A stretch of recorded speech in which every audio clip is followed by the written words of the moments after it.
Hi friends. ప్రతి ఒక్కరూ ప్రతిరోజు నిద్ర లేవగానే ఈరోజు ఏదో ఒకటి సాధించాలి, తమ జీవితాన్ని మార్చుకోవాలి అనుకుంటారు. కానీ సాయంత్రం అవుతుంది, మళ్ళీ అదే నిరాశ, నిస్పృహ. కాలం గడుస్తుంది, రోజులు వేగంగా మారుతూ ఉంటాయి, క్యాలెండర్లో సంవత్సరాలు చెరిగిపోతూ ఉంటాయి. కానీ నీ జీవితం ఎందుకు మారడం లేదో తెలుసా? ఈ ప్రశ్నకు సమాధానం నీవు ఈరోజు ఖచ్చితంగా గుర్తించగలవు మిత్రమా. Why your life is not changing?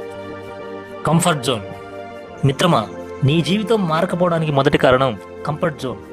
అభిరుచితో చేసే పనులు వేరు, నీవు సుఖంగా ఉండడానికి చేసే పనులు వేరు. నీవు రోజు చేసే పనులు చేస్తూ కొత్త ఫలితాలు రావాలని కోరుకోవడం పిచ్చితనమే అవుతుంది.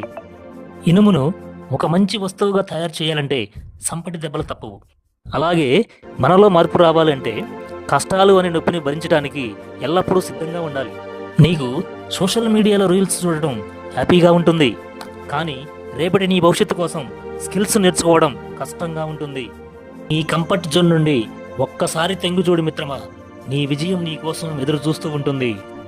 The first enemy to your growth is your excuses. నా దగ్గర డబ్బు లేదు, తల్లిదండ్రుల సపోర్ట్ లేదు, నాకు సరైన గైడెన్స్ లేదు అని ఎంతకాలం సాకులు చెప్తావు?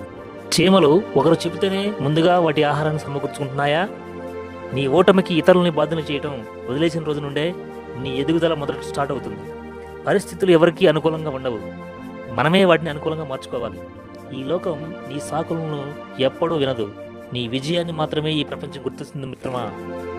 లే, ఇప్పటికైనా మేల్కో, నీ బాధ్యత తెలుసుకో. నెక్స్ట్, కన్సిస్టెంటీ లేకపోవడం.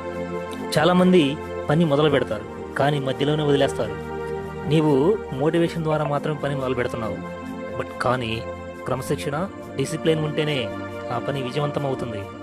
విజయం ఒక రాత్రికి రాత్రి వచ్చేది కాదు, అది చిన్న చిన్న పనుల కలయిక వల్ల వస్తుంది. చినుకు చిన్నదే కావచ్చు, కానీ అది పదే పదే పడినప్పుడు పెద్ద ప్రవాహం అవుతుంది. నీ ప్రయత్నం కూడా అలాగే ఉండాలి మిత్రమా. నెక్స్ట్, ఈరోజే మొదలుపెట్టు. Call of action. నీ జీవితం మారాలంటే నీ ఆలోచన మారాలి, నీ స్నేహితులు మారాలి, నీ అలవాట్లు మారాలి. ఈ క్షణమే నిర్ణయం తీసుకో. గడిచిన నిన్న తిరిగి రాదు, రేపు అనేది నీది కాదు, ఉన్నదల్లా ఈరోజే, ఈ నిమిషమే. నీ జీవిత ఆశయం కోసం నీవు వేసే ప్రతి అడుగు నిన్ను ఒక అద్భుతమైన భవిష్యత్తు వైపు తీసుకెళ్తుంది మిత్రమా. నీలో ఉన్న శక్తి నీకు తెలియదు. అందరికీ అందే ఆకాశం నీకే అందకపోతుంటే భయపడాలి. భగవంతుడు పంచభూతాలని అందరికీ సమానంగా సృష్టించాడు. నిన్ను నువ్వు తక్కువ అంచనా వేయక మిత్రమా. ఈ క్షణమే పరిగెత్తు, గమ్యం చేరే వరకు విశ్రమించకు. గుర్తుంచుకో మిత్రమా, నీవు నీ జీవిత గమ్యానికి నీవే హీరోవి, నీవే విలన్వి. నీ కథను ఎలా రాసుకోవాలో నీ చేతుల్లోనే ఉంది. వచ్చే ఏడాది కూడా నువ్వు ఇలాగే ఉండాలా, లేక మరొకరికి మార్గదర్శకంగా ఉండాలా అనే నిర్ణయం నీదే. All the best.